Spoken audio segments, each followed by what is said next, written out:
এক অসহায় ছেলে ও আল্লাহর প্রতি ভরসার পুরস্কার। এই দুনিয়ায় এমন অনেক মানুষ আছে যাদের হাতে কিছুই নেই, কিন্তু তাদের হৃদয়ে আছে এক অমূল্য সম্পদ, আল্লাহর ওপর অটল ভরসা। আজকের গল্পটি এমনই এক অসহায় ছেলের, যার জীবনে সব কিছু হারিয়ে গেলেও সে কখনো আল্লাহর ওপর ভরসা হারায়নি।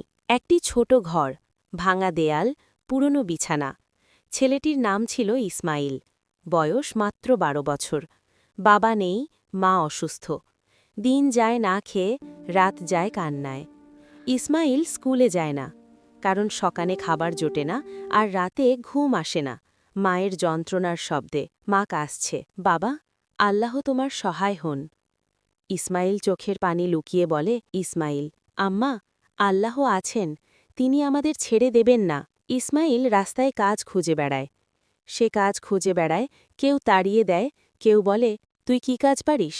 দোকানদার ধমক দেয়, যা এখান থেকে। ইসমাইল নীরবে সরে যায়। মানুষ তাকে ফিরিয়ে দিলেও সে আল্লাহকে কখনো অভিযোগ করেনি। মাগরিবের আজান। ইসমাইল মসজিদের কোণে বসে নামাজ পড়ে। ইসমাইল, হে আল্লাহ, আমি দুর্বল, আমি অসহায়, কিন্তু তুমি সব কিছু করতে পারো। আমাকে নয়, আমার আম্মাকে সাহায্য করো। চোখ দিয়ে পানি পড়ে। যে বান্দা আল্লাহর ওপর ভরসা রাখে, আল্লাহ তার জন্য এমন রাস্তা খুলে দেন যা সে কল্পনাও করতে পারে না। এক ভদ্রলোক মসজিদে আসে। ভদ্রলোক, বাবা, তুমি কি এখানে একা? ইসমাইল সব খুলে বলে। ভদ্রলোক চোখ ভেজা কণ্ঠে বলেন, আল্লাহ তোমাকে আমার কাছে পাঠিয়েছেন। ভদ্রলোক তাকে কাজ দিলেন, মায়ের চিকিৎসার দায়িত্ব নিলেন, আর ইসমাইলকে স্কুলে ভর্তি করালেন।